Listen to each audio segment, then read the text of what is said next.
സർഗം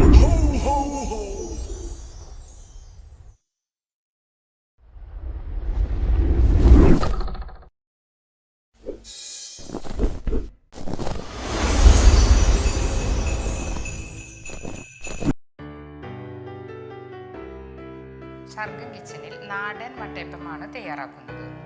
നല്ല സോഫ്റ്റായ വട്ടയപ്പം തയ്യാറാക്കുന്നതിന് വേണ്ടി ഞാൻ ഇഡ്ഡലി അരിയാണ് ഉപയോഗിച്ചിട്ടുള്ളത്. നല്ല ഉരുണ്ടിട്ടുള്ള അരി എല്ലാ സൂപ്പർ മാർക്കറ്റിലും കിട്ടണതാണ്. അത് 1 കപ്പ് 2.5-3 മണിക്കൂറോളം വെള്ളത്തിൽ കുതിർത്തിട്ട് വേണം അരയ്ക്കാനായിട്ട്. പിന്നെ 1 കപ്പ് നാളികേരം ചെരുവിയത്. നാളികേരം ചെരുവുമ്പോൾ ഇങ്ങനെ വേണം ചെരുവാനായിട്ട്. ബാക്കിലത്തെ ബ്ലാക്ക് കളർ പെടാൻ പാടില്ല, എന്നാലും നമ്മുടെ വട്ടയപ്പത്തിന് നല്ല കളർ ഉണ്ടാവുള്ളൂ.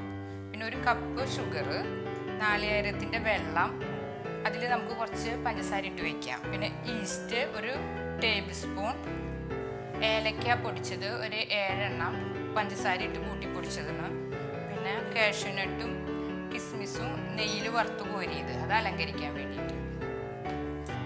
ഇഡ്ഡലി അരി 2-2.5 മണിക്കൂർ കുതിർത്തി വെച്ചതാണ്. ഇതിൽ നിന്ന് നമുക്ക് 1 ടേബിൾ സ്പൂണോളം എടുത്ത് നല്ലോണം അരച്ച് നമുക്ക് ആദ്യം തന്നെ കുറുക്ക് ഉണ്ടാക്കാം. ആദ്യം ഈ കുതിർത്ത് വെച്ച അരിയിൽ നിന്ന് 1 ടേബിൾ സ്പൂണോളം അരി എടുത്ത് കുറച്ച് വെള്ളം ചേർത്ത് നല്ലോണം അരച്ചെടുക്കാം. കപ്പി കുറുക്കാൻ വേണ്ടിയിട്ടാണത്.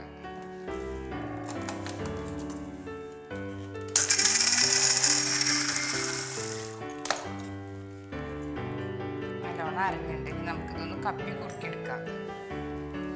അരച്ച് വെച്ചത് ചെറിയ പൂണിക്ക് മാറ്റി കുറച്ച് 1/2 കപ്പോളം വെള്ളം ചേർത്ത് ചെറിയ തീയിൽ കുറുക്കിയെടുക്കാം. വട്ടയപ്പത്തിന് സോഫ്റ്റ് കിട്ടാൻ വേണ്ടിയിട്ടാണ് അങ്ങനെ ചെയ്യുന്നത്. സിമ്മിലിട്ടിട്ട് വേണം കുറുക്കാനായിട്ട്, അല്ലെങ്കിൽ ഇത് അടിയിൽ പിടിക്കും. പിന്നെ കുറുക്കി ചേർത്ത വട്ടയപ്പം നല്ല സോഫ്റ്റ് ആവും. എല്ലാ നേരം കൈ വിടാതെ ഇങ്ങനെ ഇളക്കി നിൽക്കണം, അല്ലെങ്കിൽ പെട്ടെന്ന് തന്നെ അടിയിൽ പിടിക്കും. ഗ്യാസ് സിമ്മിലിട്ട് നല്ലോണം ഇളക്കണം, കൈ വിടാതെ തന്നെ ഇളക്കണം, അല്ലെങ്കിൽ ഇത് പെട്ടെന്ന് അടിയിൽ പിടിക്കും. ഇത് നമ്മൾ ചൂടാറിയിട്ട് വേണം വട്ടയപ്പത്തിൻ്റെ മാവിലേക്ക് അരച്ച് ചേർക്കാനായിട്ട്. ഇത് ഇളക്കിക്കൊണ്ടിരിക്കുമ്പോൾ നമുക്കറിയാം ഒരു കട്ടിപ്പ് വരണ കാണാം. അപ്പോൾ അത് കുറുക്കി എടുക്കണം. അപ്പോൾ പെട്ടെന്ന് തന്നെ അത് നോക്കി ശ്രദ്ധിച്ച് നിൽക്കണം, പെട്ടെന്ന് തന്നെ അല്ലെങ്കിൽ അടിയിൽ പിടിക്കും. ഈ പരുവത്തിൽ നമുക്കൊന്നും കൂടി ഒന്ന് ഇളക്കി നിർത്താം. ഇത് ചൂടാറിയിട്ട് വേണം നമുക്ക് മിക്സിയിൽ അരച്ച് ചേർക്കാനായിട്ട്. ഇങ്ങനെ ഇവിടെ ഇരിക്കേണ്ട, ചൂടാറിയിട്ട് എടുക്കാം. ഇനി നമുക്ക് കുതിർത്തി വെച്ച ഇഡ്ഡലി അരി ആ വെള്ളത്തോടു കൂടി തന്നെ നമുക്ക് ചേർക്കാം. കുറച്ച് നാളികേരം ചേർത്ത് നമുക്ക് അരച്ചെടുക്കാം. മിക്സിയിൽ നല്ലോണം അരച്ചെടുക്കാം.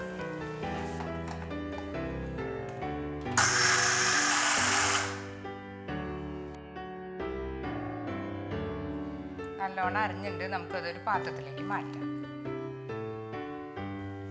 ഇനി നമുക്ക് ബാക്കിയുള്ള നാളികേരം വെട്ടിയതിൻ്റെ വെള്ളം, നമ്മൾ കപ്പി കുറുക്കിയത് ചൂടാറിയിട്ട് ഇനി നമുക്ക് അതും കൂടി ചേർക്കാം.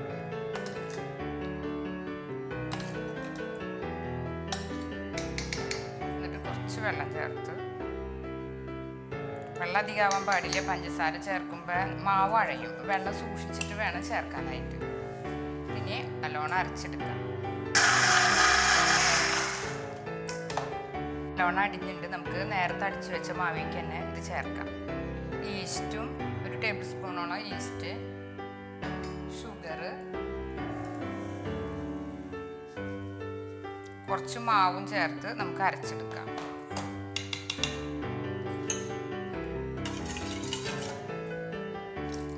വെള്ളം ചേർത്തുണ്ട്. ഇതിപ്പോൾ ഞാൻ ഉപയോഗിച്ചുള്ളത് ഇൻസ്റ്റൻറ്റ് ഈസ്റ്റായ കാരണം ഡയറക്റ്റായിട്ട് നമുക്ക് ഉപയോഗിക്കാം. നമുക്കിപ്പോൾ നാട്ടിലൊക്കെ കിട്ടുന്ന സൈസ് ചെറിയ ഉണ്ടമണി പോലത്തെ ഈസ്റ്റാന്ന് വെച്ചാൽ ആദ്യമേ തന്നെ നമ്മൾ ചെറിയ ചൂടുള്ള വെള്ളത്തിൽ കുറച്ച് പഞ്ചസാര ഇട്ടിട്ട് കുതിർത്താൻ വെക്കണം. എന്നിട്ട് വേണം അത് ഇങ്ങനെ മിക്സിയിലൊക്കെ അടിക്കാനായിട്ട്, അല്ലെങ്കിൽ അത് ആക്ടിവേറ്റ് ആവില്ല. നല്ലോണം അടിഞ്ഞിട്ടത് ഈസ്റ്റും പഞ്ചസാരയും കുറച്ച് മാവും ചേർത്തത് നല്ലോണം അരഞ്ഞിട്ടുണ്ട്. ഇനി ഇത് നമുക്ക് ഈ പോണിലേക്ക് മാറ്റാം. ഒരു നുള്ളു ഉപ്പ് നമുക്കിത് അഡ്ജസ്റ്റ് ചെയ്യാൻ ചേർക്കണം. ഏത് പലഹാരമായാലും കുറച്ച് ഉപ്പ് ചേർക്കണം. നമുക്ക് മണിക്കൂറോളം ചെറിയ ചൂടുള്ള സ്ഥലത്ത് വെച്ചാൽ ടെമ്പറേച്ചർ അനുസരിച്ച് ഇത് മാറിക്കൊണ്ടിരിക്കും. ചെറിയൊരു ചൂടുള്ള കണ്ടീഷനാണെന്ന് വെച്ചത് മാക്സിമം 3 മണിക്കൂർ മതി, പെട്ടെന്ന് തന്നെ പൊന്തും. അത് നമുക്കപ്പോൾ വട്ടയപ്പം കോരി വീട്ടാം. ആ സമയത്ത് നമുക്ക് ഏലക്ക പൊടിച്ചത് ചേർക്കാം. ഇപ്പം ചേർക്കേണ്ട ആവശ്യമില്ല. പൊന്തി വരുന്നതോടുകൂടി കുറച്ച് പഞ്ചസാര പോരായി ഉണ്ടെങ്കിൽ ചേർക്കാം, പിന്നെ ഏലക്കപ്പൊടിയും ചേർക്കാം. മധുരം വേണമെങ്കിൽ നമുക്ക് നല്ലോണം പഞ്ചസാര ചേർക്കാം. കറി കൂട്ടിയിട്ടാണ് കഴിക്കണേന്ന് വെച്ചാൽ അത്ര പഞ്ചസാരയുടെ ആവശ്യമില്ല, കുറച്ച് മധുരം കുറവ് ഉപയോഗിച്ചാൽ മതി. ഇപ്പം നമ്മുടെ മാവ് ഏകദേശം ഈ പാകത്തിലായിട്ട് നല്ല പാകമായിട്ട് നമുക്കിത് മാറ്റി വയ്ക്കാം, അടച്ച് വയ്ക്കാം. മാവ് നല്ലോണം വീർത്തുണ്ട്. ഇതിലേക്ക് നമ്മൾ കുറച്ച് ഏലക്കപ്പൊടി ചേർത്ത് ഇളക്കി അടുപ്പത്ത് വയ്ക്കാം. പഞ്ചസാരയും കൂടി ചേർത്ത് പൊടിച്ചതിന് അപ്പോൾ നല്ലോണം നൈസായിട്ട് പൊടിയും. ഈ നേരത്ത് നമുക്ക് പഞ്ചസാര പാകമാണോ നോക്കാം, പോരായി ഉണ്ടെങ്കിൽ ചേർക്കാം. ഒരു പാത്രത്തിലേക്ക് എണ്ണ തൂവിയതിന് ശേഷം പകർത്താം. കുറച്ചൊന്ന് എണ്ണ തൂവി കഴിഞ്ഞാൽ പെട്ടെന്ന് തന്നെ നമുക്ക് അടർത്തിയെടുക്കാം. പകുതി കോരി വീറ്റിയാൽ മതി. ഇത് പിന്നെ പൊന്തും നല്ലോണം അടുപ്പത്ത് തന്നെ കിടന്നിട്ട്. പത നോക്കിയിട്ട് വേണം ഇങ്ങനെ കോരിയെടുക്കാനായിട്ട് കേട്ടോ. ഒരു ഇഡ്ഡലി കുക്കർ വെച്ചിട്ടുണ്ട്. ഇനി അത് വെള്ളം ഒഴിച്ച് വെച്ചിട്ടുണ്ട്. ഇത് തള വന്നതിന് ശേഷം നമുക്ക് ഇതിലേക്ക് വെള്ളം തിളച്ചു തുടങ്ങിയിട്ട് നല്ലോണം തള വരുമ്പോൾ നമുക്ക് ഈ പകർത്തി വെച്ച മാവ് ഇതിലേക്ക് വെക്കാം. തള നല്ലോണം വരണം, ആവി വരണം നല്ലോണം, അപ്പോഴേ പെട്ടെന്ന് തന്നെ വേവാം. നല്ലോണം ആവി വരുന്നതിന് നമുക്ക് പാത്രം ചെരിയാണ്ട് ശ്രദ്ധിച്ച് വെക്കണം. ചെരിഞ്ഞ് കഴിഞ്ഞതിൻ്റെ ഷേപ്പ് മാറും. ഇനി അടച്ചു വയ്ക്കാം. 5 മിനിറ്റ് ഗ്യാസ് നല്ല ഹൈയിൽ തന്നെ ഇടണം, പിന്നെ ചുരുക്കിയിടാം വേവാനായിട്ട്.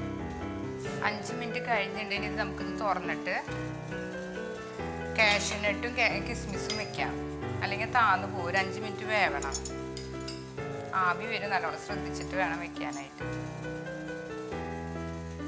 നെയ്യിൽ വറുത്ത് കോരി അണ്ടിപ്പരിപ്പാണത്. കിസ്മിസ് അത് നെയ്യിൽ വറുത്ത് കോരിയതാണ്. അപ്പം നല്ല ഭംഗിയിലിരിക്കുന്നത്. വീട്ടിൽ ആവശ്യത്തിന് ഇപ്പോൾ ആവശ്യമില്ല, ഇതൊരു ഭംഗിക്ക് വേണ്ടിയിട്ട് വെക്കണതാണ്. ഇത് വെച്ചിട്ട് മാവ് ഒഴിക്കണതിൻ്റെ ഒപ്പം ഇത് നമുക്ക് വെക്കാൻ പറ്റില്ല. വെച്ച് കഴിഞ്ഞാൽ ഇത് താന്നു പോകും. നമുക്കിനി ഒന്നും കൂടി ഇത് അടച്ച് വെച്ച് വേവിക്കാം. 15 മിനിറ്റ് കഴിഞ്ഞിട്ടുണ്ട്. ഞാൻ നല്ല ഗ്യാസ് ഹൈയിലിട്ടിട്ട് തന്നെയാണ് കത്തിച്ചത്. ഇനിയിപ്പോൾ പിന്നെ ഒരു 5 മിനിറ്റ് കഴിഞ്ഞിട്ട് പിന്നെ ചുരുക്കിയിട്ടു. ഇനി നമുക്കിത് എടുക്കാം. പാകമായിട്ട് വട്ടയപ്പം പാകമായിട്ട് നമുക്ക് ഗ്യാസ് ഓഫ് ചെയ്ത് വട്ടയപ്പം കൈ പൊള്ളാതെ സൂക്ഷിച്ചെടുക്കാം.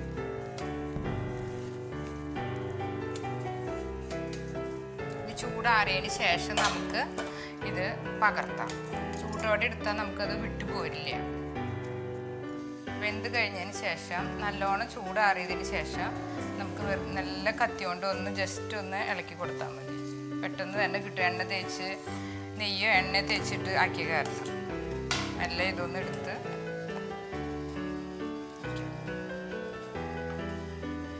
നമ്മുടെ വട്ടയപ്പം തയ്യാറായിട്ടുണ്ട്. നല്ല സോഫ്റ്റ് വട്ടയപ്പാണ്. അത് കണ്ടാൽ തന്നെ അറിയാം, തൊട്ട് നോക്കിയാലും അറിയാം.